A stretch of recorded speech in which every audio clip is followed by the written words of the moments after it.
Hey, it's Aaron. Today I want to talk about the 2025 Nissan Rogue. The Rogue has a little bit of a facelift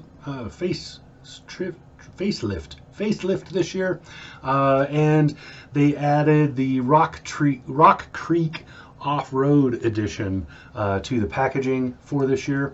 Otherwise, the Rogue was last done for this current generation, which is the third generation of the Rogue, in 2021. So the changes are incremental, not generational. So it's not huge changes.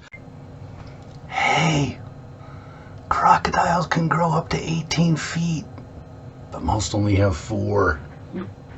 The Rogue looks a lot better than it used to, feels a lot better, feels way better on the inside. It's got great seating, bigger open cabin than it used to have, useful cargo, and so on and so forth. And then a whole lot of safety and other doodads on the inside. It is a little louder because of the newer squared body shape, and it has a little less legroom in the back and a few other things that are kind of downers. But for the most part, the new Rogue is really good. Now, you might remember not too long ago I had AI do a review of the Rogue. You can see that in a link that'll be down in the description below.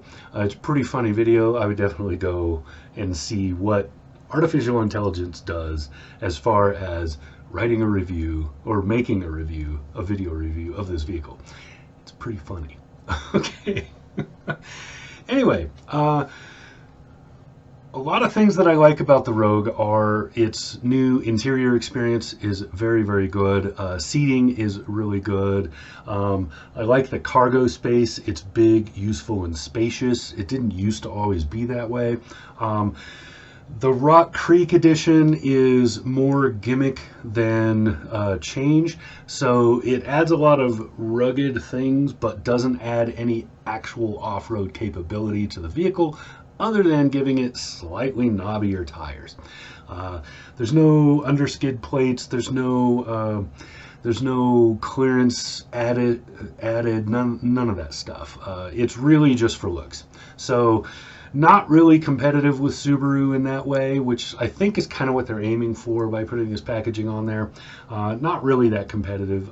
I would not take this for any real off-roading of any kind. Dirt roads, that's really what it's made for. But 33 miles a gallon combined is a pretty hot selling point in this segment. That's one of the best. There are some competitors, and most of those competitors have a hybrid model that will get better mileage, but will cost a little bit more. So you're going to get into the Nissan Rogue at around $31,000. Most people are probably not going to get the base trim. They're probably going to go for the SV, which is the next level up, and that's going to be about $32,500 or so, plus your delivery costs and whatever. I don't know that anybody buys a Rogue to buy a $41,000 Platinum Edition, but you can. That's the top level. I would be cross-shopping this with the Honda CR-V, with the Toyota RAV4, which has a hybrid model, and the Mazda CX-50, which now has a hybrid model as well. I would also be checking out the Chevrolet Equinox. I have videos, I believe, for all of those on my channel here if you want to look them up.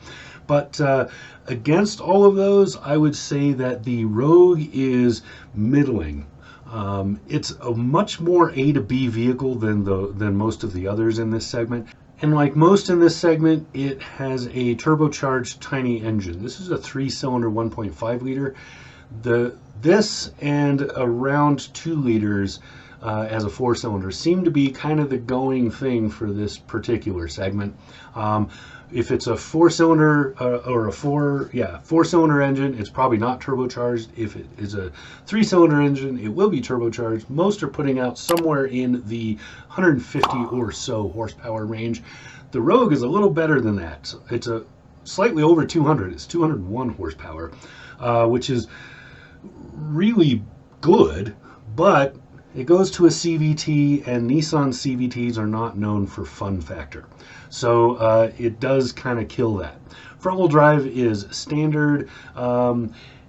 all-wheel drive is an option. I would very much recommend going to all-wheel drive most of the time. So most buyers will be happier with the all-wheel drive for a couple of reasons. One, a little better launch control. Two, better resale value. Other than that, though, front-wheel drive will get you more efficiency. So if you live where you don't need the traction and add-ons, then there you go. But yeah, so the Rogue comes okay in terms of what it comes with in the base model. This is why I recommend going to the next level. It has LED headlights and cloth upholstery and so on, but it has a tiny little 8-inch touchscreen and a 4-speaker audio, which it's like yelling into a tin can. That's the kind of sound quality you're going to get out of it. If you go to the SV, you get nicer wheels at 18 inches. You get remote start, power lift gate, dual zone climate, a whole bunch of other stuff. Totally worth the $2,000 extra. 6-speaker audio that's still not great, but it's way better than yelling into a soup can. So you get adaptive cruise and a bunch of other things. That's why I recommend going up to the SV. But yeah, really good vehicle, especially for the segment, and especially for the value conscious that are really just looking for transportation that has some niceties, but is not gonna, kill a bank account. So there you go. The 2025 Nissan Rogue, I very much like this vehicle, but there are strong competitors in this segment, so I would definitely shop around. All right, that's what I got. This has been Aaron. Talk to you again soon.